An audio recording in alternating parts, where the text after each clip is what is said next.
Hello dear student, now let us discuss about the geometrical representation of a complex number. A complex number x plus iy is determined by the ordered pair of a real numbers x and y. Here x is called the real part of the complex number x plus iy and y is called the imaginary part of the complex number x plus iy. But an ordered pair of a real numbers is a point in the Cartesian coordinate system.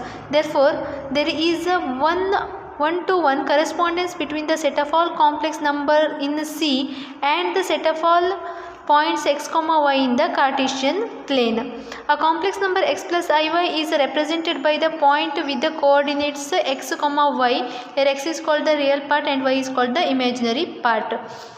The origin represents the complex number 0 plus 0i. That is, if you consider this Cartesian plane, that is x coordinate and y coordinate, here center O represent 0 plus 0i. This is called as the origin of the complex plane system.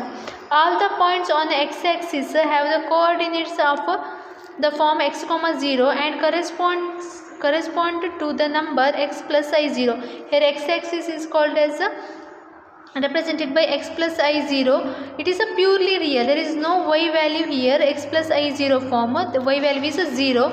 Hence x-axis is called as axis of reals.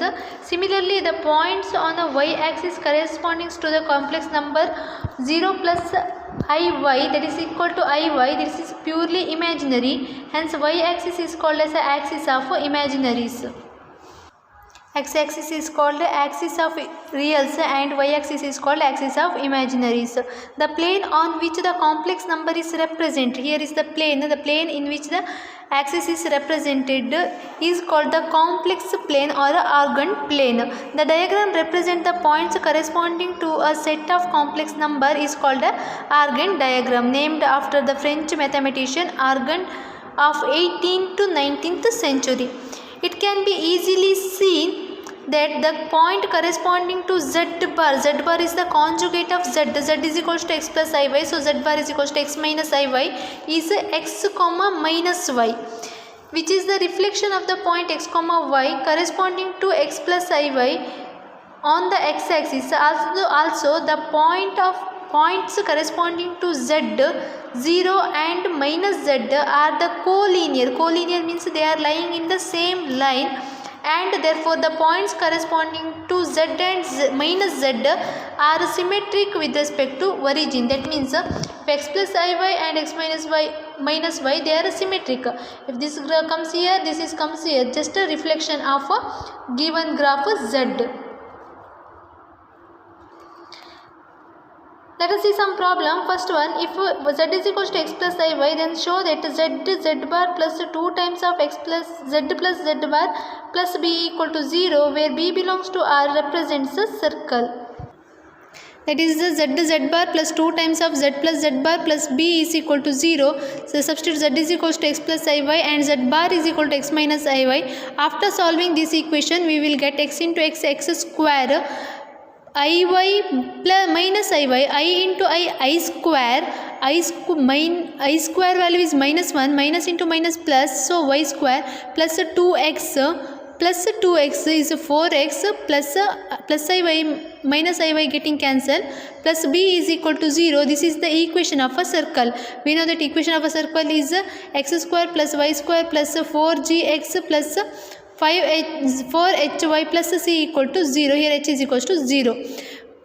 If p represent a complex number, z is an Argand plane and modulus of z minus 1 whole square plus modulus of z plus 1 whole square is equal to prove that locus of p is a unit circle. This is a given. We have to prove that this is a circle. For that we have to prove that x square plus y square is equal to 1. X square plus y square is equal to 1 means x square plus y square is equal to r square. R is equal to 1 means this is a unit circle. So this is z minus 1 whole square plus z plus 1 whole square is equal to 4. This is can be written as z bar plus 1 plus z bar plus 1. This is because we know that mod z square is equal to z into z bar. From that we get z bar plus 1 plus z bar plus 1 is equal to 4. that is equal to 2 times of z bar plus 2 is equal to 4. That implies 2 times of z bar is equal to 2.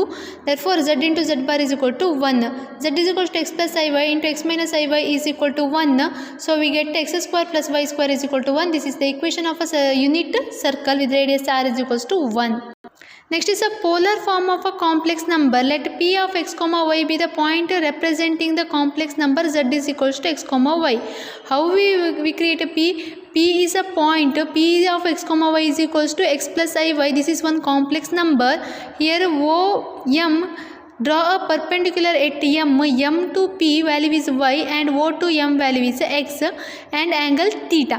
Here OP is equal to r. OP is r and XOP is equals to theta. Then OP square is equal to, this is right angle at m, then by Pythagoras theorem OP square is equals to PM square plus MO square.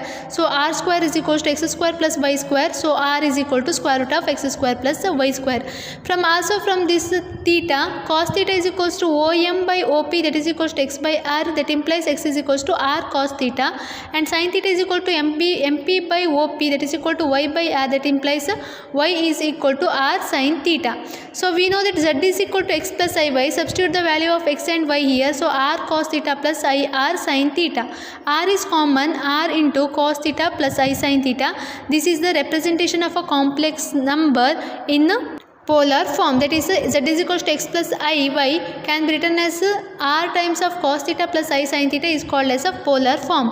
Here r is the modulus because r square is equals to x square plus y square, that implies r is equals to square root of x square plus y square. That is the value of a modulus, and theta is called as the argument of the complex number. As cos of 2n pi plus theta is equals to cos theta and sin of 2n plus pi plus theta is equals to sin theta. Here for any value of integer n, the value of theta is not unique, it is a differ for a different element. So the value is restricted to minus pi to pi. It is called as a principal argument, and this principal argument is known as the amplitude of the complex number. Here theta value is not particularly same, that is this is not a unique, therefore we are restricting theta to minus pi to pi. This restriction is known as a principal argument. This principal argument is also known as the amplitude of a complex number. And expressing a complex number in the polar form plays a very important role in our study of a complex number. We go for the following easy method for finding the amplitude theta, that is we have how to find the theta of a complex number x plus iy. P represent a complex number x plus iy in the complex plane. Again note that tan inverse of a is equal to theta, so tan theta is equal to a. Here alpha can be written as tan inverse of modulus of y by x, then p lying in the different quadrant, amplitude theta is given by, in the first quadrant theta is equal to alpha, and in the second quadrant that is sin value is positive and cos value is a negative, so pi minus alpha. In the third quadrant minus of pi minus alpha, that is alpha minus pi, and in the fourth quadrant that is equal to theta is equals to minus alpha. Let us discuss some problem. Find the modulus and argument of the following. First one is z is equals to minus 1 minus I root 3. Compare the equation with x plus iy. So x is equal to minus 1 and y is equal to minus square root of 3. Then mod z is equal to r is equal to square root of x square plus y square, that is equal to 1 square is 1. The root of 3 square is root getting cancelled 3. 1 plus 3 is equal to square root of 4, that is equal to 2. And cos theta is equal to x by r, that is equal to minus 1 by 2, and sin theta is equal to y by r, that is equal to minus root 3 divided by 2. So theta is equal to cos inverse of minus 1 by 2 and sin inverse of minus root 3 by 2. See here theta value that means alpha, take it as alpha is equal to pi by 3 for both of these two value. Therefore theta is equal to, here cos theta value is negative and sin theta value is also negative, therefore it comes in the third quadrant. So theta is equal to alpha minus pi, therefore pi by 3 minus pi, that is equal to 2 pi by 3. Therefore argument theta is equals to minus 2 pi by 3. Next is root to 3 plus I. Here x is equals to minus root 3 and y value is 1. Mod z is equal to square root of x square plus y square, that is equals to square root of 3 plus 1, that is equal to 4, that is equal to 2. So cos theta is equals to minus square root of 3 by 2 and sin theta is equals to 1. Here alpha is equals to pi by 6 because sin inverse of 1 by 2 is pi by 6. Here cos is negative, sin is positive, cos is negative, sin is positive. It comes in the second quadrant. So theta is equals to pi minus alpha, that is equal to pi minus pi by 6, that is equal to 5 pi by 6.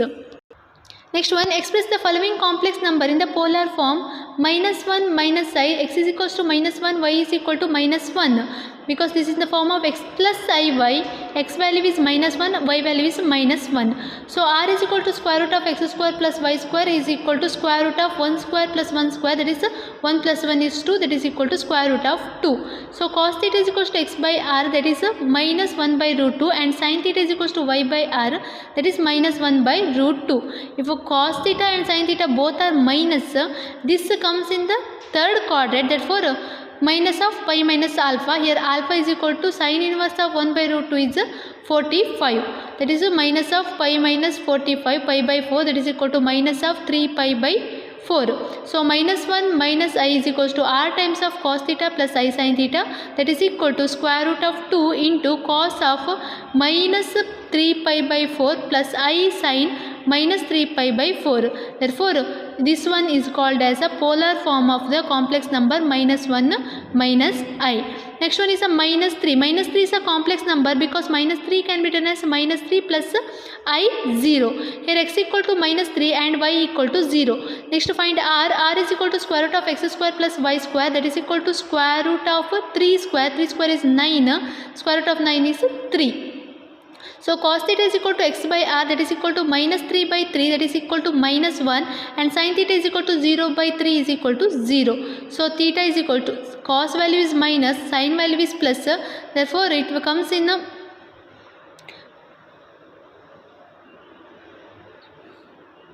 fourth quadrant, therefore pi minus alpha, that is equal to pi. So minus 3 can be written as r value 3 cos pi plus I sin pi. Next one, express z in the Cartesian form given that mod z is equal to 2 and argument of z is equal to pi by 4.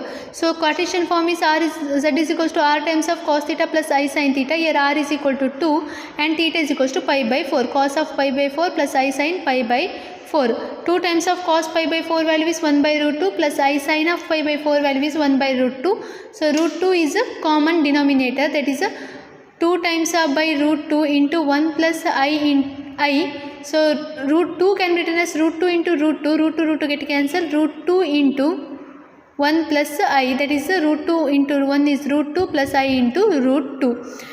Next problem, if a is equals to cos theta plus I sin theta, find the value of 1 plus a divided by 1 minus a. So 1 plus a divided by 1 minus a is equal to a value is cos theta plus I sin theta. Substitute here cos theta plus I sin theta. Here cos theta I sin theta bracket minus into plus is minus, minus into plus is minus.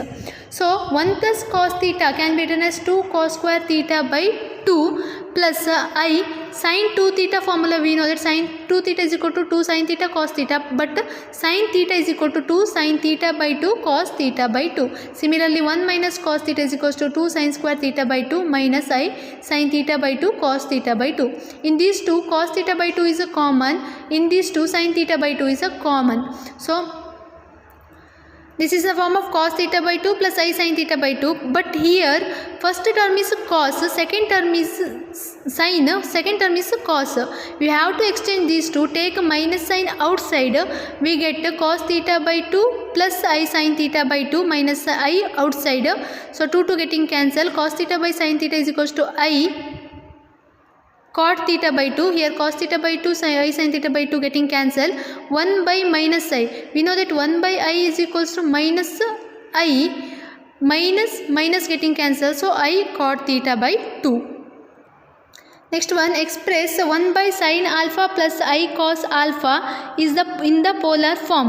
Here consider 1 by sin alpha plus I cos alpha is equals to, so multiply both the numerator and denominator by conjugate of denominator, that is sin alpha minus I cos alpha, sin alpha minus I cos alpha. That is sin alpha minus I cos alpha into 1 is equal to sin alpha minus I cos alpha divided by sin square alpha plus cos square alpha. But sin square alpha plus cos square alpha is equal to 1. Therefore this is equal to sin alpha minus I cos alpha. Therefore 1 divided by sin alpha plus I cos alpha is equal to sin alpha minus I cos alpha. If 1 by sin alpha minus I cos alpha is equal to sin alpha plus I cos alpha, that is equal to alpha is equal to pi. This can be written as, this is in the form of sin alpha minus I cos alpha, but we know that we have to bring this to cos of something plus I sin of something. So taking this one as a sin alpha can be written as cos of pi by 2 minus alpha. This can be written as I sin of pi by 2 minus alpha, because sin of 90 minus theta is always cos theta and cos of 90 minus theta is sin theta. So this is equal to cos of alpha minus pi by 2. We know that sin of minus theta is equal to minus sin theta. So minus sin theta can be written as sin of minus theta. So multiply minus on this, so we will get alpha minus pi by 2. Here alpha minus pi by 2, because the cos of minus theta is equals to cos theta. This is the polar form of the given equation. Next one is express 1 by 1 minus I cot alpha in the polar form. Here also cot alpha can be written as cos alpha by sin alpha. On taking a denominator, this is a 1, this is sin alpha. So sin alpha minus I cos alpha whole divided by sin alpha, then it becomes a sin alpha divided by sin alpha minus I cos alpha. So sin alpha minus I cos alpha can be written as sin alpha plus I cos alpha by this method. Therefore this is equal to sin alpha into sin can be written as cos of pi by 2 minus alpha plus I sin of pi by 2 minus alpha. Here sin alpha is r is equal to sin alpha and theta is equals to pi by 2 minus alpha. In this question r is equal to 1 because there is nothing is multiplied, so r is equals to 1 and theta is equals to alpha minus pi by 2. Next is the square root of a complex number, that is square root of a plus ib. First we have to take square root of a plus ib is equals to x plus iy, then a plus ib is equals to x plus iy whole square. Squaring on both sides, square and square root get cancelled, that is equal to x plus iy whole square, that is equals to a plus ib is equals to x minus y, x square minus y square plus 2 ixy, that is equal to x square minus y square is equal to a and 2xy is equals to b. So now find x square plus y square is equals to square root of x square minus y square whole square plus 4x square y square. This is the formula. Then we can find x and y. Let us see some problem to understand it better. Find square root of 8 plus 6i. We have to find square root of 8 plus 6i. Take this square root of 8 plus 6i is equals to x plus iy. Taking square on both sides, we will get 8 plus 6i is equal to x plus iy whole square. So 8 plus 6i is equals to, on squaring we will get x square plus y square plus 2xy formula, that is x square minus y square plus I times of a 2xy. Here this is the real part and this is the imaginary part. Compare these two, we will get x square minus y square is equal to 8 and 2xy is equal to 6. That implies xy is equals to 3. Now this is the formula, that is x square plus y square the whole square is equal to x square minus y square the whole square plus 4x square y square. X square minus y square is equal to 8 and xy value is 3 square. So 64 plus 36 is equal to 100. So x square plus y square is equal to 10. Taken this as equation 3. So compare equation 1 and 3. We see x square minus y square is equal to 8. Here x square plus y square is equals to 10. Add these two equations, we will get 2 times of x square, y square getting cancelled is equal to 8 plus 10, that is equal to 18. That is equal to 2x square is equals to 18, implies x square is equals to 9, that implies x is equal to plus or minus 3. Therefore, from equation 2 we can substitute when x equal to 3, x into y is equal to 3, that implies y is equals to 1. Similarly, when x is equals to minus 3, y value is minus 1. Therefore, square root of 8 plus 6i, that is x plus iy is equal to 3 plus I and minus 3 minus I. So, square root of 8 plus 6i is equals to plus or minus 3 plus I. Now come to second problem. 2 minus 2 times of square root of 3 into I. Take a square root of this one is equals to x plus iy. Taking square on both sides, we will get 2 minus 2 into root 3 I is equals to x square minus y square plus I times of 2xy. So, x square minus y square is equals to 2 and 2xy is equals to minus 2 root 3. My 2 getting cancelled. So, xy is equals to minus root 3. Now, x square plus y square whole square is equal to x square minus y square the whole square plus 4x square y square. So, this is 4 plus 12, that is equal to 16. So, x square plus y square is equal to square root of 16, that is equal to 4. Now, by equation 1 and 2, add 2x square is equal to 6, implies x square equal to 3. So, x equal to plus or minus 3. When x equal to plus 3, we will get y is equals to minus 1, and when x is equals to minus root 3, we will get y is equals to 1. Therefore, square root of this is equals to x plus iy. So, that is equal to plus root 3 minus I and minus root 3 plus I.